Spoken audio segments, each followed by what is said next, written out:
better from industry and our state, local, and federal agencies. That completes my opening. The next turn to Mr. Shimkus, ranking member of the subcommittee, for his opening statement. Please, sir. Thank you, Mr. Chairman. I want to welcome this panel and the succeeding panels to follow. This is our 9th hearing we've held on food safety as Congress to identify ways to ensure the safety of and security of our nation's food supply.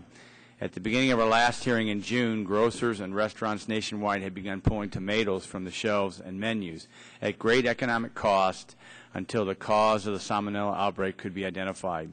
Since then, 2 months after FDA's initial notice, not one contaminated tomato has been found. Instead, the outbreak strain of Salmonella St. Paul was originally traced back to a jalapeno pepper that was grown in Mexico and imported and distributed through a warehouse in Texas. Yesterday afternoon, the FDA learned that the same genetic strain of the Salmonella was found in the serrano pepper on a different farm in Mexico and in a nearby water reservoir.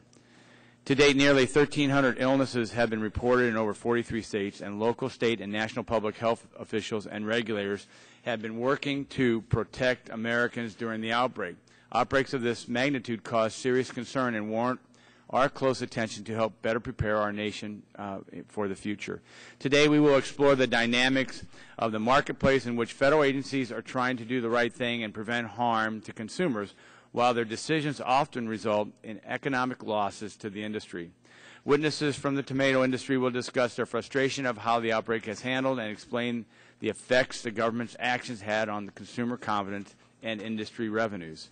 A question to consider today is there a way to limit unnecessary collateral damage to the industry and effectively address a foodborne illness outbreak? A lot of the hearing will focus on traceability. Traceback is an important tool used to rapidly and accurately identify the source of contamination.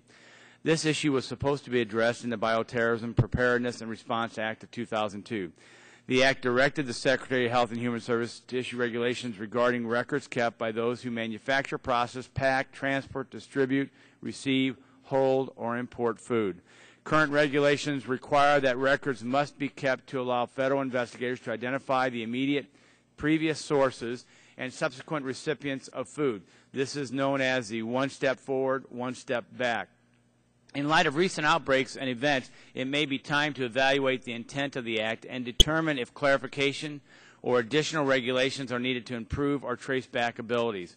Witnesses today from different states and industry will discuss their current practices and proposals to establish more robust traceability systems. FDA's current traceability system is not without flaws. We need to identify and understand the system's limitations and then explore and implement realistic ways to make it faster and more cost efficient. A critical part of this hearing is how a contaminated product or commodity is identified in the first place.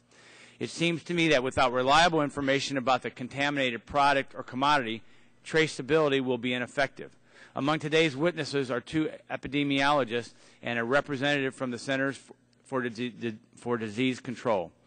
I hope they can explain the process of identifying suspected contaminated commodities and highlight the strengths and the weaknesses of our current system. I want to understand the role epidemiology plays in relation to nationwide foodborne illness outbreaks. If there are gaps in epidemiology that we can avoid, and traceability is only as good as the science that is guiding it, we might want to focus our limited resources to improving the science and statistics and not in requiring more regulations. We may not be able to create a perfect system, but we must have a more reliable and efficient one.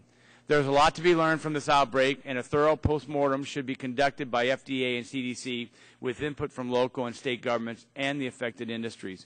We need to determine where the breakdowns in the epidemiology and in tracebacks and interagency and intergovernment communication occurred, and then decide how we need to allocate our resources to provide the most protection to the Americans against foodborne illnesses. Finally, if there are legal walls blocking the states, CDC, and FDA from fully communicating and cooperating during an outbreak investigation, then those walls need to be torn down.